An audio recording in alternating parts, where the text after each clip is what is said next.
അസ്സലാമു അലൈക്കും വറഹ്മത്തുള്ളാഹി വബറകാതുഹു. ബിസ്മില്ലാ അൽഹംദുലില്ലാ വസ്സലാത്തു വസ്സലാമു അലാ റസൂലില്ലാ.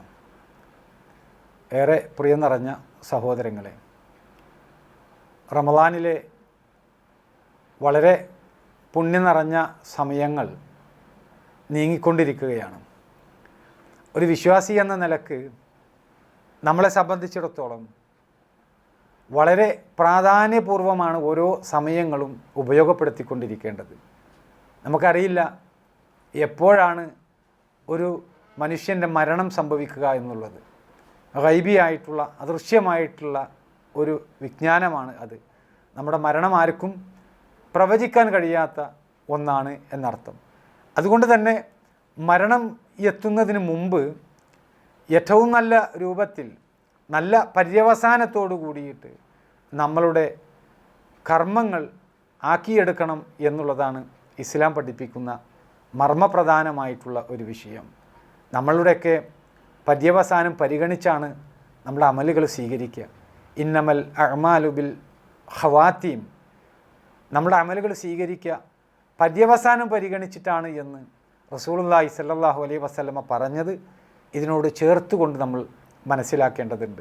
അപ്പം അതുകൊണ്ട് തന്നെ മരണമെന്ന് പറയുമ്പോൾ എല്ലാം അവസാനിച്ചു പോകുന്ന, ഇനി മരണത്തോടു കൂടി അതിൻ്റെ അപ്പുറമൊന്നുമില്ല എന്നുള്ള നിലക്ക് ആണ് അതിൻ്റെ കാര്യങ്ങളെങ്കിൽ നമ്മളെ സംബന്ധിച്ച് ജീവിതത്തിന് അർത്ഥമില്ല എന്നുള്ളതാണ്. എന്നാൽ മരണാനന്തരമുള്ള ഒരു ജീവിതമാണ് ഒരു വ്യക്തിയെ സംബന്ധിച്ച് നന്മകൾ ചെയ്യാൻ പ്രേരിപ്പിക്കുന്നത്. കർമ്മമേഖലകളിൽ വളരെ ആവേശപൂർവം അവിടെ കർമ്മങ്ങൾ ചെയ്ത് ജനങ്ങളുമായി ബന്ധപ്പെട്ടുകൊണ്ട് അവിടെ സേവനങ്ങൾ ചെയ്തുകൊണ്ട് മുമ്പോട്ട് പോകാൻ ഒരു മനുഷ്യനെ പ്രേരിപ്പിക്കുന്നത്. ഒരു മനുഷ്യൻ്റെ ജീവിതവുമായി ബന്ധപ്പെട്ടുകൊണ്ട് കൃത്യമായിട്ട് ഇസ്ലാം പഠിപ്പിക്കുന്ന ഒരു കാര്യമുണ്ട്. അല്ലദീ ഖലക്കൽ മൗത വൽ ഹയാത്ത ലിയബ്ലുവക്കും അയ്യുക്കും അഹ്സനു അമല.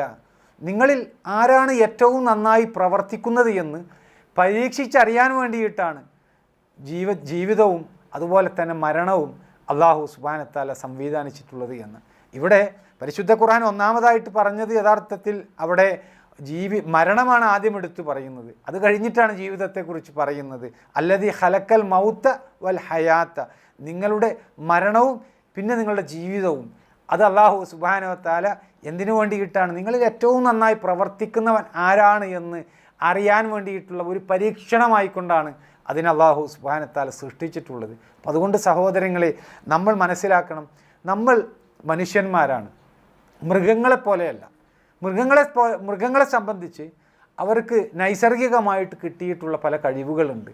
എന്നാൽ മനുഷ്യനെ സംബന്ധിച്ച് അവൻ ആർജിച്ചെടുക്കുന്ന, പൂർവികരിൽ നിന്ന് പഠിച്ച് അത് കൈമാറി കൊണ്ടുപോകുന്ന രൂപത്തിൽ അത് ഏറ്റെടുക്കുന്നത് കൊണ്ടാണ് പല രൂപത്തിലുള്ള നാഗരികതകളും അത് വളർത്തിക്കൊണ്ടുവരുവാൻ ഒരു മനുഷ്യനെ സംബന്ധിച്ച് സാധിക്കുന്നത് എന്ന് അടിവരയിട്ടുകൊണ്ട് നമ്മൾ മനസ്സിലാക്കണം. നമ്മളൊന്നും കേട്ടുകേൾവിയില്ലാത്തൊരു വിഷയമാണല്ലോ പള്ളിക്കൂടത്തിലേക്ക് മൃഗങ്ങൾ പോയി, അതുപോലെ തന്നെ മൃഗങ്ങൾ അവർ പഠിച്ച് മനസ്സിലാക്കിക്കൊണ്ടാണ് സിവിലൈസേഷൻ അവർ പടുത്തുയർത്തിയത് എന്ന് ആരും പറയാറില്ല. പക്ഷെ മനുഷ്യനെക്കുറിച്ച് ഈ ചർച്ചയുണ്ട്. എങ്ങനെയാണ് അവൻ ചിന്തിക്കുന്നു, അവന് കിട്ടിയ കഴിവുകൾ അവന് ഉപയോഗപ്പെടുത്തുന്നു, ആ കിട്ടിയ കഴിവ് ഉപയോഗപ്പെടുത്തിക്കൊണ്ട് അത് കൈമാറി അത് ഇന്നുവരെ അത് എത്തി. ഇനി അടുത്ത തലമുറയിലേക്കും ഇതുവരെ നമ്മൾ ആർജിച്ചെടുത്ത ആ ഒരു കഴിവ് കൈമാറിക്കൊണ്ട് മറ്റുള്ള ആളുകളിലേക്ക് അത് എത്തിക്കും എന്നുള്ളതാണ്. ഇതിനിടയിൽ മനുഷ്യൻ ആഗ്രഹിക്കുന്ന ഒരു കാര്യമുണ്ട്. ഏത് സിവിലൈസേഷൻ വന്നു കഴിഞ്ഞാലും വളരെ കൂടുതലായിക്കൊണ്ട് ഈ ഭൂമിയിൽ ജീവിച്ച് തങ്ങളുടെ ആയസ് അത് കൂട്ടിക്കിട്ടിക്കൊണ്ട് മരണമെന്ന് പറയുന്ന ഒന്നിനെ ഒഴിവാക്കാൻ സാധിച്ചിരുന്നുവെങ്കിൽ എത്ര നന്നായിരുന്നേനെ എന്നാഗ്രഹിക്കുന്ന പല ആളുകളും ഉണ്ട് എന്നർത്ഥം. എന്നാൽ ആ മരണത്തിൽ നിന്ന് രക്ഷപ്പെടാൻ ആർക്കും സാധിക്കുകയില്ല എന്നുള്ളത് ഒരു യാഥാർത്ഥ്യമാണ്. ഇത് കേൾക്കുന്ന ഓരോ സഹോദരങ്ങൾക്കും അറിയുന്ന ഒരു വിഷയമാണ്. ഞാനത് വിശദീകരിച്ച് തരേണ്ട ആവശ്യമില്ല. ഐനമാ തകൂനു യുദ്രിക്കുമുൽ മൗത്ത് വലൗ കുൻതും ഫീ ബുറൂജിൻ മുശയ്യദത്. നിങ്ങൾ എവിടെയായിരുന്നാലും മരണം നിങ്ങളെ പിടികൂടുന്നതാണ്. നിങ്ങൾ ഭദ്രമായിട്ട് കെട്ടിപ്പടുത്ത് ഉയർത്തിയിട്ടുള്ള ഒരു കോട്ടയുടെ ഉള്ളിലാണ് എങ്കിൽ പോലും മരണം നിങ്ങളെ വന്ന് പിടികൂടും എന്ന് സൂറത്ത് നിസാ ഖുർആനിലെ 4-ാം അധ്യായം അതിലെ 78-ാമത്തെ സൂക്തത്തിലൂടെ അള്ളാഹു സുബ്ഹാനഹു വ തആല പറയുന്നുണ്ട്. നമ്മളൊന്ന് ആലോചിച്ച് നോക്കി. നമ്മളൊക്കെ ഓടി രക്ഷപ്പെടാൻ ആഗ്രഹിക്കുന്ന ഒന്നാണ് മരണം എന്നർത്ഥം. എന്നാൽ ആ മരണം സംഭവിക്കുന്നതോടുകൂടി എല്ലാം അവസാനിക്കുന്നുണ്ടോ? ഇല്ല എന്നുള്ളതാണ് യാഥാർത്ഥ്യം. അതുകൊണ്ടാണ് നമ്മൾ നോമ്പ് നോൽക്കുന്നത്, അല്ലേ? നമ്മൾ നോമ്പ് നോൽക്കുന്നത് റമദാൻ മാസത്തിൽ എന്തിനാണ്? പുണ്യം കിട്ടാൻ വേണ്ടിയിട്ടാണ്. പുണ്യം എവിടേക്കാണ് കിട്ടുക? മരണാനന്തരമാണ് നമുക്കത് ലഭിക്കുക. ആ പ്രതീക്ഷയിലാണ് വിശ്വാസികൾ നോമ്പ് നോൽക്കുന്നത്. എന്നിട്ടോ ആ പുണ്യം കിട്ടിയതിന് ശേഷം അള്ളാഹു സുബ്ഹാനഹു വ തആല അതെല്ലാം പരിഗണിച്ചുകൊണ്ട് നമ്മളെ വിചാരണക്കെടുത്ത് ആ വിചാരണയിൽ വിജയം പ്രാപിച്ചുകൊണ്ട് സ്വർഗത്തിലേക്ക് പ്രവേശിക്കണമെന്നുള്ള ആഗ്രഹമാണ് നമ്മളെക്കൊണ്ട് നന്മകളൊക്കെ ചെയ്യിക്കുന്നതിൻ്റെ പ്രേരകമായിട്ട് വർത്തിക്കുന്ന ഒരു ഘടകം. ഇവിടെ നമ്മൾ തിരിച്ചറിയണം, സ്വർഗമെന്ന് പറയുന്നത് അതിസുന്ദരമായിട്ടുള്ള ഒരു കാര്യമാണ്. ആ സ്വർഗത്തെക്കുറിച്ച് ഖുർആനിലെ 2-ാം അധ്യായമായ സൂറത്തുൽ ബഖറയിലെ 25-ാമത്തെ ആയത്തിലൂടെ അല്ലാഹു സുബ്ഹാനഹു വ തആല വ്യക്തമാക്കിയ കാര്യം എന്താണെന്നോ? കുല്ലമാ റുസിഖൂ മിൻഹാ മിൻ സമറത്തിൻ റിസ്ഖ ഖാലൂ ഹാദല്ലദീ റുസിഖനാ മിൻ ഖബൽ വഉതൂ ബിഹി മുതശാബിഹാ. അതിൽ നിന്ന് അവർക്ക് ഏതൊരു ഫലവും ആഹാരമായിട്ട് നൽകപ്പെടുമ്പോഴെല്ലാം അവർ പറയും ഇത് മുമ്പ് ഞങ്ങൾക്ക് നൽകപ്പെട്ടതാണ് എന്ന്. എന്നാൽ അവർ പരസ്പര സാദൃശ്യമായിട്ട് അത് കാണപ്പെടുകയാണ്. അവർക്ക് നൽകുന്ന ആ ഒരു കാര്യം അവർക്ക് പരസ്പര സാദൃശ്യമുള്ളതായിട്ട് കൊടുക്കപ്പെട്ടിരിക്കുകയാണ് എന്ന് അല്ലാഹു സുബ്ഹാനഹു വ തആല പറയുന്നത്. ഇവിടെയാണ് നമ്മൾ തിരിച്ചറിയേണ്ടത്. ആ സ്വർഗം അവിടെയുള്ളതെല്ലാം പേരുകൊണ്ട് മാത്രം സാദൃശ്യമുള്ളതാണ്. അതായത് സ്വർഗത്തിലുള്ള വിഭവങ്ങൾ നമുക്ക് മനസ്സിലാകാൻ വേണ്ടിയിട്ട് അതിൻ്റെ പേരുകൾ മാത്രമാണ് സാദൃശ്യമായി നൽകിയിട്ടുള്ളത്. നേരെ മറിച്ച് അതിലുള്ള സ്വർഗത്തിൻ്റെ വിഭവങ്ങൾ ഓരോന്നും പരിശോധിച്ചാൽ അതിൻ്റെ വിശേഷണങ്ങൾ അത് വ്യത്യസ്തമാണ്. അതൊരിക്കലും ഭൂമിയിലുള്ള ഒന്നിനോട് തുലനം ചെയ്യാൻ സാധിക്കുകയില്ല എന്ന, ഒരു കണ്ണും കാണാത്തത്ര, ഒരു കാതും കേൾക്കാത്തത്ര, മനുഷ്യൻ്റെ ഭാവനയിൽ കൊണ്ടുവരാൻ കഴിയാത്ത അത്രയാണ് സ്വർഗത്തിലുള്ളത് എന്ന് മുഹമ്മദ് നബി സല്ലല്ലാഹു അലൈഹി വസല്ലം പഠിപ്പിച്ചിട്ടുള്ളത്. അദ്ദേഹം പറയുന്നുണ്ട്, അദ്ദേഹത്തിന് സ്വർഗം കാണിച്ചു കൊടുത്തു, അദ്ദേഹത്തിന് നരകം കാണിച്ചു കൊടുത്തു. ആ സ്വർഗത്തെക്കുറിച്ച് പറഞ്ഞതെന്താ? ആ സ്വർഗം കാണിച്ചു കൊടുത്ത സന്ദർഭത്തിൽ അവിടെ നിന്ന് ഒരു മുന്തിരി എടുക്കാൻ വേണ്ടി അദ്ദേഹം ആഗ്രഹിച്ചു എന്ന്. ആ മുന്തിരി എങ്ങാനും ഈ ഭൂമിയിലേക്ക് കൊണ്ടുവരികയാണ് എങ്കിൽ ലോക അവസാനം വരെ ഭക്ഷിക്കാനുള്ള വിഭവം അതിലുണ്ടായിരുന്നു എന്ന് പ്രവാചകൻ സല്ലല്ലാഹു അലൈഹി വസല്ലം പറയുകയാണ്. നമ്മളൊന്ന് ആലോചിച്ച് നോക്കൂ, അങ്ങനെയുള്ള ഒരു മുന്തിരിയെക്കുറിച്ച് നമ്മൾ കേട്ടിട്ടുണ്ടോ? അതായത് ഭൂമിയിൽ ഒരു മുന്തിരി ഉണ്ടാവുക, ആ മുന്തിരി ലോകാവസാനം വരെ നമുക്ക് ഭക്ഷിക്കാൻ സാധിക്കുമെന്ന് പറയുമ്പോൾ അത് നമുക്ക് പരിചയമുള്ള മുന്തിരിയല്ല എന്നർത്ഥം. എന്നാൽ സ്വർഗത്തിലെ മുന്തിരിയോ അതിൻ്റെ വിശേഷണമാണ് നമ്മളിവിടെ കേട്ടത്. അപ്പോൾ സ്വർഗത്തിൽ ഓരോ വിഷയങ്ങളെക്കുറിച്ചും പേരെടുത്ത് പറയുമ്പോൾ അതെല്ലാം പേരുകൊണ്ട് മാത്രം സാദൃശ്യമുള്ളതായിരിക്കും. എന്നാൽ അതിലെ വിഭവങ്ങൾ അത് വ്യത്യസ്തമാണ്. അതൊരിക്കലും നമുക്ക് മനുഷ്യൻ്റെ ബുദ്ധിയിൽ, ഭാവനയിൽ കൊണ്ടുവരാൻ കഴിയാത്ത അത്ര അപ്പുറമുള്ള ഒരു കാര്യമായിട്ടാണ് ഇസ്ലാം പഠിപ്പിക്കുന്നത്. ആ സ്വർഗത്തിലേക്ക് പ്രവേശിക്കണമെങ്കിൽ ഒന്നാമതായിട്ട് നമ്മളിൽ ഉണ്ടാകേണ്ട കാര്യം അത് തൗഹീദാണ് എന്നാണ് ഇസ്ലാം പഠിപ്പിക്കുന്നത്. അതായത് നമ്മളെ സൃഷ്ടിച്ച നമ്മുടെ സ്രഷ്ടാവുണ്ട്, ആ സ്രഷ്ടാവിൻ്റെ മുമ്പിൽ മാത്രമാണ് നമ്മൾ ആരാധനകൾ അർപ്പിക്കേണ്ടത് എന്ന്. നമ്മൾ നമസ്കരിക്കുന്നു, ആർക്കു വേണ്ടിയാണ് നമസ്കരിക്കുന്നത്? അള്ളാഹുവിന് വേണ്ടിയിട്ടാണ് നമ്മൾ നമസ്കരിക്കുന്നത്, അല്ലേ? അള്ളാഹു അല്ലാത്ത മറ്റൊരു സൃഷ്ടിയുടെ മുമ്പിൽ നമ്മൾ നമസ്കരിക്കാറില്ല. അതേപോലെ തന്നെ നമ്മൾ നോമ്പ് നോൽക്കുന്നു. അതിനു മുമ്പ് ഇസ്ലാം കാര്യങ്ങളായിട്ട് പഠിപ്പിച്ച കാര്യങ്ങളൊക്കെ എടുത്ത് പരിശോധിച്ച് നോക്കൂ. നമ്മൾ നിസ്കരിക്കുന്നു, സക്കാത്ത് കൊടുക്കുന്നു, നോമ്പ് നോൽക്കുന്നു, ഹജ്ജ് ചെയ്യുന്നു. ഇതൊക്കെ അള്ളാഹുവിനാണ് നമ്മൾ അർപ്പിക്കുന്നത്, അള്ളാഹു അല്ലാത്ത ആരുടെയും മുമ്പിൽ അർപ്പിക്കുന്നില്ല. അതിലേറ്റവും പ്രധാനപ്പെട്ട കാര്യം നമ്മുടെ ഹൃദയത്തിൽ നിന്ന് വരുന്ന പ്രാർത്ഥനയാണ്. ഹൃദയത്തിൻ്റെ ഉള്ളിൽ എന്താണ് എന്നുള്ളതിനെക്കുറിച്ച് കൃത്യമായിട്ട് അറിയാൻ സാധിക്കുക ഈ ഹൃദയം സംവിധാനിച്ച, ഈ ഹൃദയം സൃഷ്ടിച്ച സ്രഷ്ടാവിന് മാത്രമാണ് എന്നുള്ളതാണ് ഇസ്ലാം പഠിപ്പിക്കുന്നത്. അതുകൊണ്ട് നമ്മുടെ പ്രാർത്ഥന അത് ആ സ്രഷ്ടാവായ അള്ളാഹുവിനോട് മാത്രമായിരിക്കണമെന്നാണ്. ഇതാണ് യഥാർത്ഥത്തിൽ ലാ ഇലാഹ ഇല്ലല്ലാ എന്ന് പറയുന്ന അസാസുദ്ദീൻ, ദീനിൻ്റെ, മതത്തിൻ്റെ അടിസ്ഥാനം അല്ലെങ്കിൽ അടിത്തറ എന്ന് വിശേഷിപ്പിക്കാവുന്ന കാര്യം. സ്വർഗത്തിൻ്റെ താക്കോലാണ് അത് എന്നാണ് പറയപ്പെടുന്നത്. അതായത് ഈ ഒരു വിഷയം ശരിയായാൽ സ്വർഗത്തിലേക്ക് പ്രവേശിക്കാനുള്ള വാതിൽ അത് എളുപ്പമായി തുറക്കപ്പെടുന്ന അവസ്ഥയുണ്ടാകും എന്നുള്ളത് ഇസ്ലാം പഠിപ്പിക്കുന്നത്. അത് കഴിഞ്ഞാലോ, നമ്മൾ ആ ഒരു വിശ്വാസം സ്വീകരിച്ചു കഴിഞ്ഞാൽ നമ്മൾ നിസ്കരിക്കുന്നു. നമ്മളെ നമസ്കാരം എന്ന് പറയുമ്പോൾ അവിടെ ഒരിക്കലും നമ്മൾ ഉണ്ടാകാൻ പാടില്ലാത്ത ഒരു കാര്യമുണ്ട്. അതായത് പല ആളുകളും കർമ്മങ്ങൾ ചെയ്യുന്നില്ല. അള്ളാഹു സുബ്ഹാനഹു വ തആല കൽപ്പിച്ച പല കർമ്മങ്ങളും ചെയ്യാതെ ഞാൻ നന്മയിൽ തന്നെയാണ് ജീവിക്കുന്നത് എന്ന് ആളുകൾ പറയും. എൻ്റെ ഹൃദയം ദൈവത്തിനറിയാം, എൻ്റെ ഹൃദയം അള്ളാഹുവിനറിയാം. അതുകൊണ്ട് ദൈവം ഹൃദയത്തിലേക്കാണ് നോക്കുന്നത്, എൻ്റെ മറ്റ് ആചാര അനുഷ്ഠാനങ്ങളിലേക്കല്ല നോക്കുന്നത് എന്ന് ന്യായം പറയുന്ന ആളുകളെ നമുക്ക് കാണാം. നമ്മളൊന്ന് ആലോചിച്ച് നോക്കൂ. ഇസ്ലാമിക ചരിത്രവുമായി ബന്ധപ്പെട്ടുകൊണ്ട് ഇസ്ലാമിക വിശ്വാസികളായിട്ടുള്ള ആളുകൾ അവർ ചിന്തിക്കേണ്ട പ്രധാനപ്പെട്ട ഒരു വിഷയമാണ് അള്ളാഹു സുബ്ഹാനഹു വ തആല എന്തിനാണ് പിശാചിനെ അല്ലെങ്കിൽ ഇബ്ലീസിനെ സ്വർഗത്തിൽ നിന്ന് പുറത്താക്കിയത്. അതിനു മുമ്പ് വരെ എന്തായിരുന്നു ഇബ്ലീസിൻ്റെ അവസ്ഥ? ഇബ്ലീസ് എന്ന് പറയുന്നത് ജിന്നുവർഗത്തിൽപ്പെട്ടവനാണ്. ആ ഇബ്ലീസ് എന്ന് പറയുന്നവൻ അള്ളാഹുവിൽ വിശ്വസിക്കുന്നവനാണ്, സ്വർഗത്തിൽ വിശ്വസിക്കുന്നവനാണ്, നരകത്തിൽ വിശ്വസിക്കുന്നവനാണ്. ആ ഇബ്ലീസ് എന്ന് പറയുന്നവൻ വലിയ ആലിമാണ്, വലിയ പാണ്ഡിത്യമുള്ളവനായിരുന്നു. പക്ഷേ ആ പാണ്ഡിത്യം അവനെ അഹങ്കാരിയാക്കി. ആ അഹങ്കാരം കൊണ്ടാണ് ആദം നബി അലൈഹിസ്സലാമിയെ അള്ളാഹു സുബ്ഹാനഹു വ തആല മണ്ണുകൊണ്ട് സൃഷ്ടിച്ച് ആ ആദമിനെ പ്രണമിക്കാൻ വേണ്ടിയിട്ട് പറഞ്ഞപ്പോൾ ആ അള്ളാഹുവിൻ്റെ കൽപ്പന നിരസിക്കുകയാണ് അഹങ്കാരം കൊണ്ട്.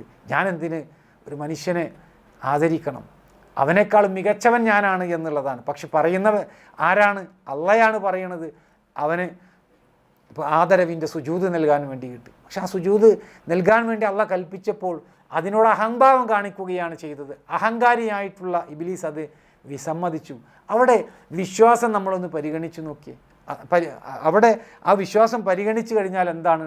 അള്ളാഹുവിൽ വിശ്വസിക്കുന്ന, സ്വർഗനരകത്തിൽ വിശ്വസിക്കുന്ന നമ്മൾ മുസ്ലിമീങ്ങളായിട്ടുള്ള ആളുകൾ വിശ്വസിക്കുന്നതിലെല്ലാം ഇബ്ലീസ് വിശ്വസിക്കുന്നുണ്ട്. പക്ഷേ അവൻ്റെ അഹങ്കാരം കർമ്മങ്ങൾ ചെയ്യാൻ വേണ്ടിയിട്ട് അവനെ വിസമ്മതിക്കാൻ കാരണമാക്കി എന്നുള്ളതാണ്. അഹങ്കാരമാണ് അതിന് കാരണമാക്കിയത്.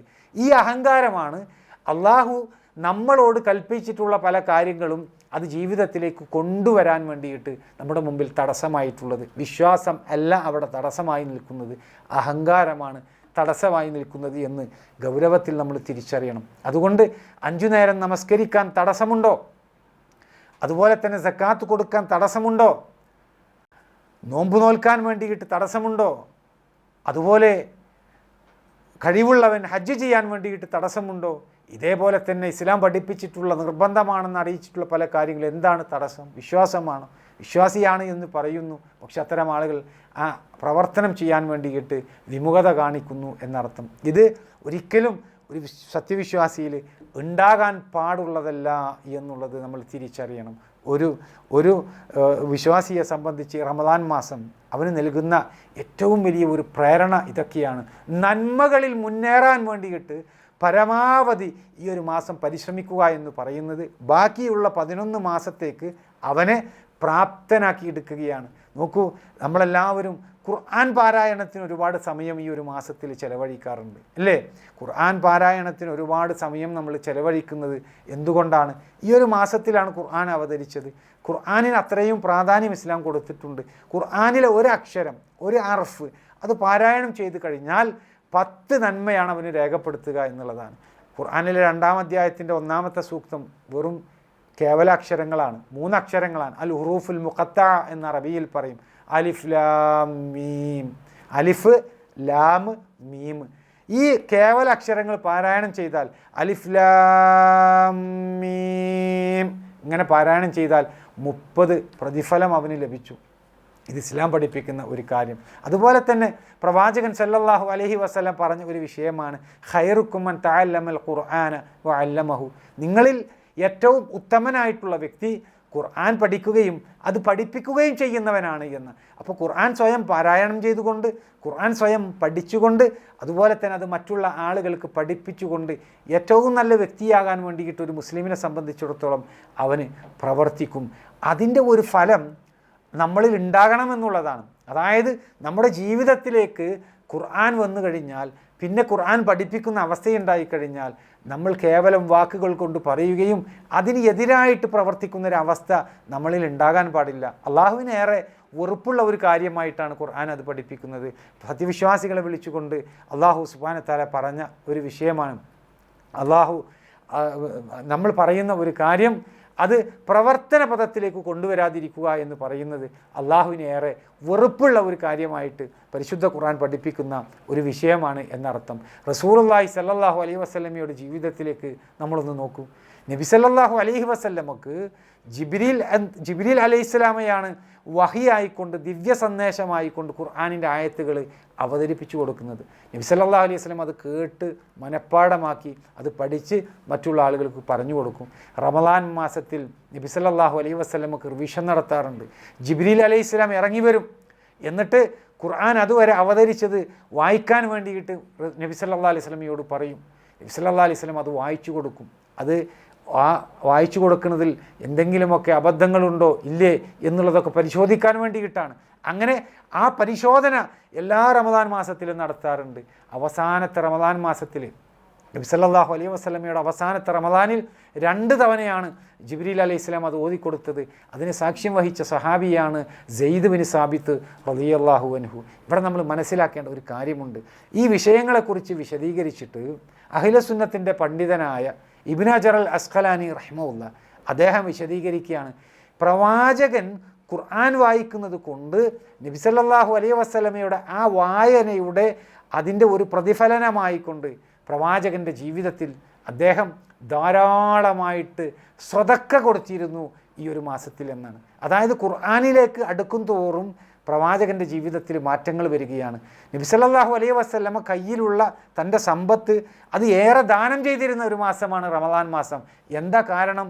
ഏറ്റവും കൂടുതൽ ദാനം നിർവഹിക്കാൻ റമദാൻ മാസത്തിൽ പ്രവാചകനെ പ്രേരിപ്പിച്ചത് ഖുർആൻ്റെ വായനയാണ് എന്നർത്ഥം.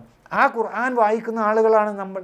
ആ പരിശുദ്ധ ഖുർആൻ വായിക്കുമ്പോൾ നമ്മളെ സംബന്ധിച്ച് തൗഹീദ് ഉൾക്കൊണ്ട, ഏകദൈവ ആരാധന ഉൾക്കൊണ്ട ആളുകൾ, അതുപോലെ തന്നെ അള്ളാഹുവിൻ്റെ കൽപ്പന ജീവിതത്തിലേക്ക് പകർത്തുന്ന ആളുകൾ, നിർബന്ധ ബാധ്യതയായിട്ട് പഠിപ്പിക്കുന്ന കാര്യങ്ങളൊക്കെ നമ്മളോട് പറയുമ്പോൾ അതെല്ലാം അനുശാസിക്കാൻ, അതെല്ലാം ജീവിതത്തിലേക്ക് കൊണ്ടുവരാൻ തയ്യാറായിട്ടാണ് നമ്മൾ നിൽക്കുന്നത്.